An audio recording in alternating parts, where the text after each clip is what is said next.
ജാതിഭേദം മതദ്വേഷം ഏതുമില്ലാതെ സർവരും,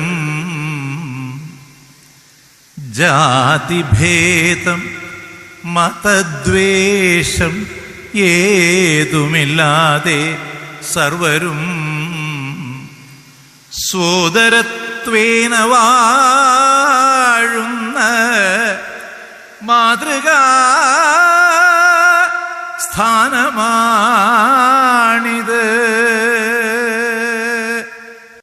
എല്ലാവർക്കും നമസ്കാരം.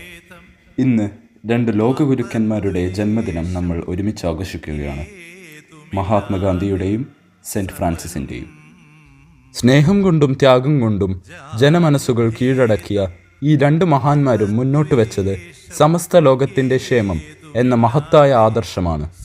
അവിടെ ജാതിമത വ്യത്യാസങ്ങൾക്കോ ഉച്ചനീചത്വങ്ങൾക്കോ സ്ഥാനമില്ല. ഈ മഹത്തായ ചിന്തകളെ നമുക്കും പിന്തുടരാം. മതത്തിൻ്റെയും ജാതിയുടെയും പേരിൽ മനുഷ്യനെ മാറ്റി നിർത്തുന്ന പ്രതിലോമ ശക്തികളെ പടിക്ക് പുറത്തു നിർത്താം. എല്ലാ വിഭാഗീയതകൾക്കും അപ്പുറത്താണ് മനുഷ്യത്വം എന്ന് ഉറക്കെ പ്രഖ്യാപിച്ചുകൊണ്ട് ഞങ്ങൾ നിങ്ങൾക്കായി അവതരിപ്പിക്കുന്നു. ഹൃദയപൂർവ്വം. രംഗത്ത് Namasya Ithihas 7th A, Kens Niyas 8th B, Muhammad Irfan 8th B, Senha Jamsheer 8th B, Riya Ranjith 8th B, Ameg M 8th B, Amartya SV 8th B, Shayan Ashraf 8th B, Devank Raj 8th B.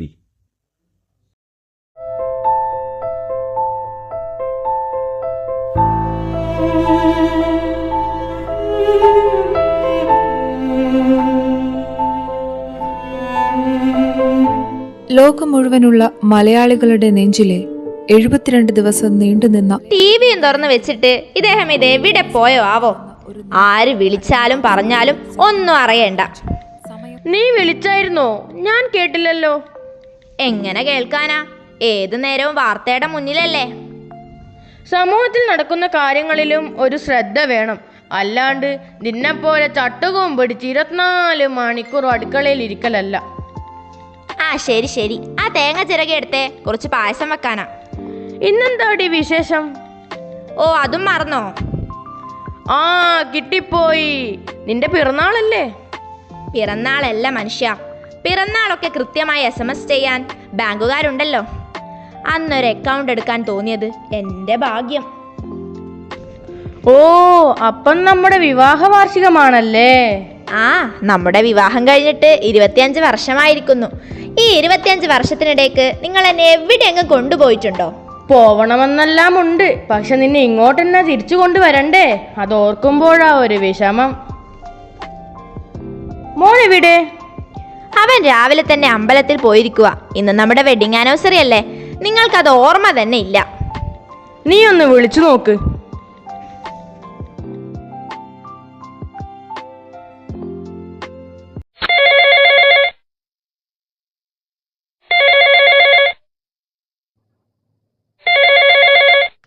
ആരാടാ ഫോണിൽ? ഓ അത് അമ്മയാടാ. നീ ഫോൺ എടുക്ക്.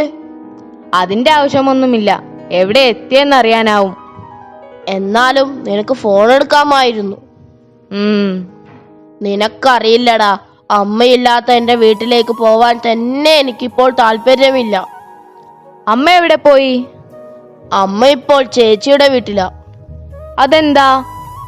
അമ്മ കുളിമുറിയിലൊന്ന് വീണു, കാലൊളുക്കി. ആർക്കാടാ അമ്മയെ നോക്കാൻ പറ്റുന്നത്? അതുകൊണ്ട് ചേച്ചിയുടെ വീട്ടിലാക്കി. ആക്സിഡന്റായി നീ ഒരു മാസം കിടന്നപ്പോ അമ്മയല്ലേടാ നിന്നെ നോക്കിയത്? അതെ, പക്ഷേ അമ്മയ്ക്കൊരാവശ്യം വന്നപ്പോ ആരുമില്ല. ബെസ്റ്റ് കണ്ണാ ബെസ്റ്റ്. ഞാൻ പോട്ടെ, അമ്മ അന്വേഷിക്കും. ആ നീ വൈകുന്നേരം വീട്ടിലോട്ട് വാ, നമുക്ക് സിൽവർ ജൂബിലി ആഘോഷം കളറാക്കണം. ഓക്കേടാ.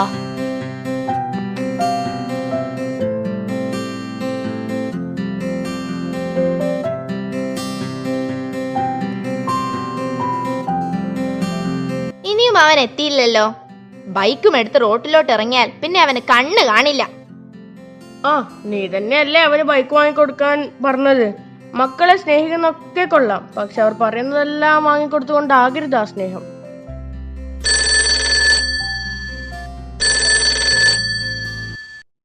പരിചയമില്ലാത്ത നമ്പറിൽ നിന്നാണല്ലോ. നിങ്ങൾ എടുത്തു നോക്ക്. യെസ്, ആരാ? ഇത് മിംസ് ഹോസ്പിറ്റലിൽ നിന്നാണ്. നിങ്ങളുടെ മകൻ ഇവിടെ കൊണ്ടുവന്നിട്ടുണ്ട്. ചെറിയൊരു ആക്സിഡന്റ്. നിങ്ങൾ ഉടനെ ഇവിടെ എത്തണം. ഹലോ ഹലോ, സീരിയസ് ആയിട്ട് എന്തെങ്കിലും? നിങ്ങൾ ഉടനെ ഹോസ്പിറ്റലിൽ എത്താൻ നോക്ക്. എന്താ ചേട്ടാ, എന്താ പറ്റിയത്? മോൻ എന്താ പറ്റിയത്? പറ, നമ്മുടെ മോൻ എന്താ പറ്റിയത്? അറിയില്ല, വാ നമുക്ക് പോയി നോക്കാം. എനിക്കിപ്പൊ കാണണം എന്റെ മോനെ, എനിക്കിപ്പൊ കാണണം. ദൈവമേ, എന്റെ മോനൊന്നും വരുത്തല്ലേ. മകനേ നീയൻ പ്രാണൻ വിലാ എന്നെന്നും നീ എന്റേതു മാത്രമേ.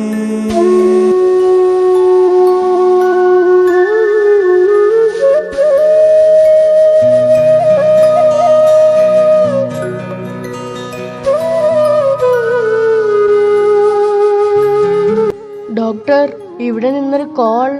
യെസ്, ആ ആക്സിഡന്റ് കേസ്. ഡോക്ടർ, എന്ത് പറ്റിയതാ എന്റെ മോന്? വരൂ, ചില കാര്യങ്ങൾ സംസാരിക്കാനും. ഒടുവിലെ യാത്രയ്ക്കായിന്ന് പ്രിയജനമേ ഞാൻ പോകുന്നു. മെഴുതിരിയേന്തും മാലാഖ മരണരഥത്തിൽ വന്നെത്തി. ഒടുവിലെ യാത്രയ്ക്കായിന്ന് പ്രിയജനമേ ഞാൻ പോകുന്നു. മെഴുതിരിയേന്തും മാലാഖ മരണരഥത്തിൽ വന്നെത്തി.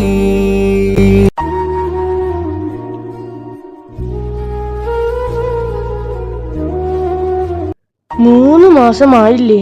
ഇനിയെങ്കിലും നീ ആ സത്യമൊന്ന് മനസ്സിലാക്ക്. എന്നെ ഒന്ന് ഒറ്റക്കിരിക്കാൻ വിട്.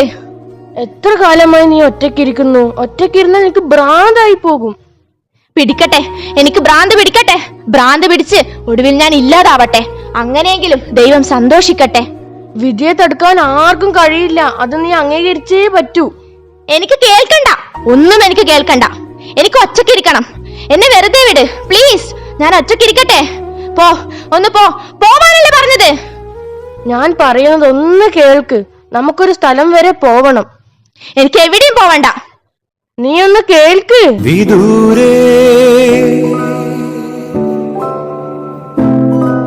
നീലാത്താരമായി നീ മിഴിച്ചിങ്ങി നിന്നിടുന്നു.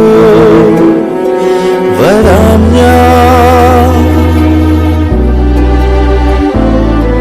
നിനക്കായൊരിക്കൽ നീയുള്ള ലോകങ്ങളിൽ. വരും നേരമെന്നോടു ചേരണമെൻ ജീവനെ നീ. അതില്ലാതെ വയ്യൻ നെഞ്ചോരം നീ മാത്രം ഉയിരേ.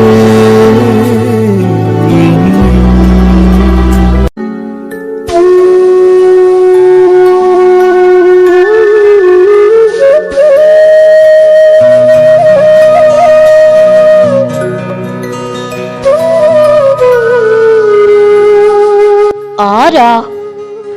ഞങ്ങൾ കുറച്ച് ദൂരെ നിന്ന് വരികയാ. എന്താ കാര്യം? ഞങ്ങൾ വിവേകിന്റെ അച്ഛനും അമ്മയുമാണ്. ഡോക്ടർ എബിൻ അബ്രഹാം പറഞ്ഞിട്ട് വരുന്നതാ. നിങ്ങൾ പടച്ച റബ്ബേ!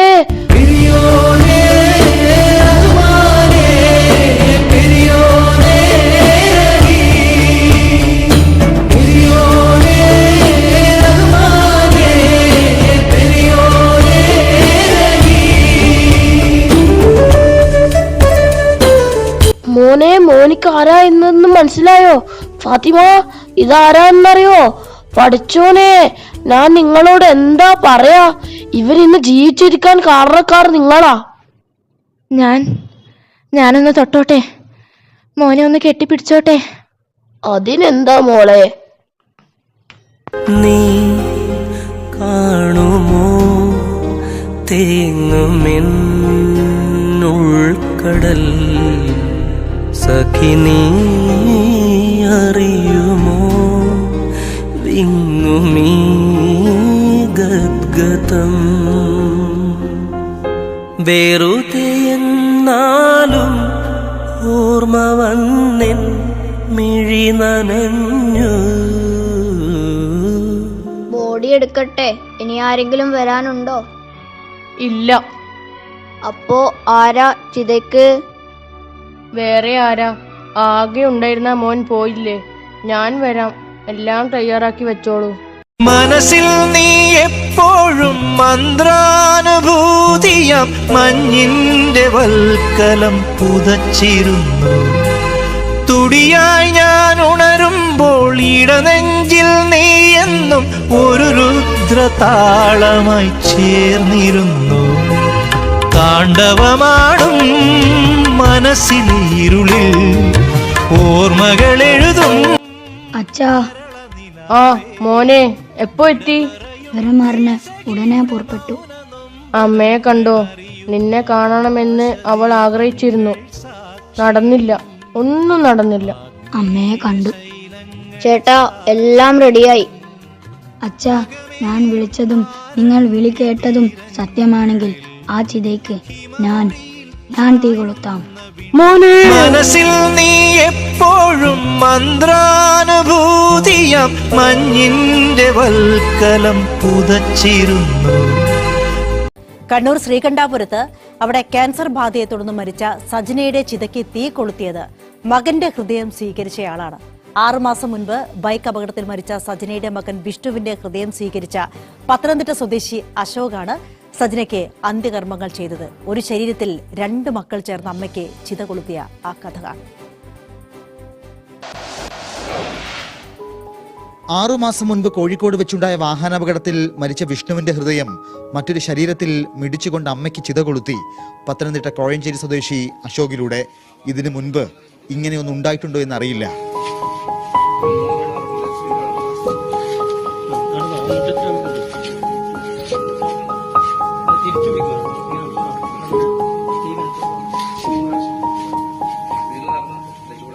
അശോക് സജനയ്ക്കും ഭർത്താവ് ഷാജിക്കും വിഷ്ണു തന്നെയാണ് ഹൃദയം സ്വീകരിച്ച നിമിഷം മുതൽ.